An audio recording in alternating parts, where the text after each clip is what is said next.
सीमांचल, जहां सत्ता पक्ष और विपक्षी पार्टियों को न बाढ़ का नुकसान दिखा, न बेरोजगारी दिखी, न बुनियादी सहूलतों से जूझ रहा मजलूम दिखा तो महज वोट बैंक। मगर इस बार सीमांचल चाहता है राजनीति में हिस्सा। अब बराबरी की बात होगी, अब गुलामी की बात नहीं होगी, अब भीख नहीं मांगा जाएगा, अब हक लिया जाएगा। अब डर डर कर रो कर सिस्कियां लेकर घर में नहीं बैठेंगे, हिंदुस्तान की संविधान को इस्तेमाल करेंगे, वो संविधान जो बाबा साहेब अम्बेडकर ने तुमको दिया। आगे बढ़ो, मजलिस का साथ दो, हम इंसाफ की लड़ाई लड़ रहे हैं। वोट उसी को जो हमारी वकालत करे। क्यों नफरत है किशनगंज जिले से? क्यों नफरत है इस सरजमीन पर बसने वाले इंसानों से? क्या ये इंसान नहीं है? क्या किशनगंज जिले के आवाम में उनके माँ बाप ने ख्वाब नहीं देखते होंगे कि मेरा बच्चा और बच्ची तालीम हासिल करे, काबिल बने? क्यों नहीं इनको तालीम के जेवर से आरास्ता करते? वोट उसी को जिसने पूर्णिया को दूसरी राजधानी बनाने की बात कही। हमारी लड़ाई सीमांचल की इंसाफ की लड़ाई है। वो अकेले हमारी लड़ाई नहीं, बल्कि सीमांचल के पूरी जनता की लड़ाई हम लड़ रहे हैं। हमको नीतीश कुमार से सिर्फ यही बोलना है कि आप सीमांचल से इंसाफ करिए, सीमांचल को स्पेशल स्टेटस दीजिए, पूर्णिया को बिहार का सेकंड कैपिटल बनाइए। वोट उसी को जिसने एएमयू की तामीर की बात कही।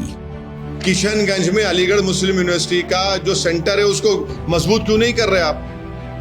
तड़प रहे हैं वहां के बच्चे बच्चियां, तो खत्म होने के दहाने पे आ गया वो। वोट उसी को जिसने सीमांचल को आर्टिकल 371 के अंतर्गत विशेष दर्जा देने की बात कही। तो मजलिस यही चाहती है कि सीमांचल के जामे तरक्की के लिए, सीमांचल में हमारे बच्चों के स्कूल और कॉलेज का इंतजाम बेहतरीन करने के लिए, सीमांचल के किसानों को इंसाफ दिलाने के लिए, सीमांचल के गरीब और बेरोजगार नौजवानों को रोजगार के मौके फराहम करने के लिए, सीमांचल में हर बरसात में जो पुल बह जाती है और जिसकी तामीर होने के लिए एक एक जिंदगी खत्म हो जाती है मगर पुल तामीर नहीं होता।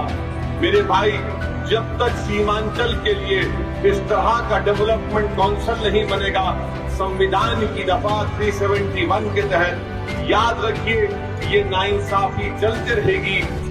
वोट उसी को जो विकास के लिए खुद महानदी में उतर जाए। घुटने भर पानी में चलने का अनुभव कैसा रहा एक दिन में, जबकि यहाँ लोग सालों साल ऐसे ही चल। वही तो हम बोल रहे हैं आपको, आप बिल्कुल सही कह रहे हैं। जनाजा उठाकर लेकर जाते हैं, शादी ब्याह में दुल्हन जाती है, हम तो तकलीफ महसूस भी नहीं कर पाएंगे, हम ईमानदारी से कह रहे हैं आपसे।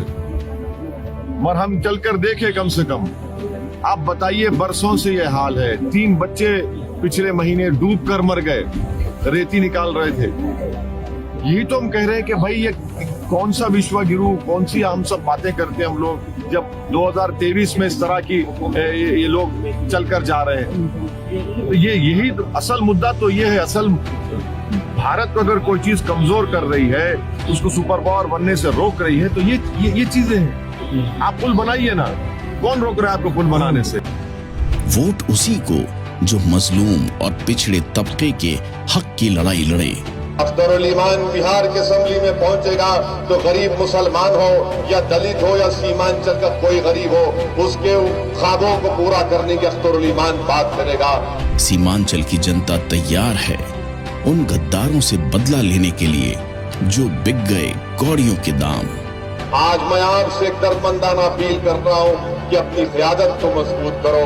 एक मर्तबा सीमांचल की अवाम, एक मर्तबा किशनगंज की अवाम अगर करवट लेगी और अपने मिली शऊर को सामने रखते हुए अपने के कोड का इस्तेमाल करेगी, तो मैं समझूंगा कि तारीख यहाँ पर हम लिखने जाएंगे। सीमांचल तैयार है इस बार।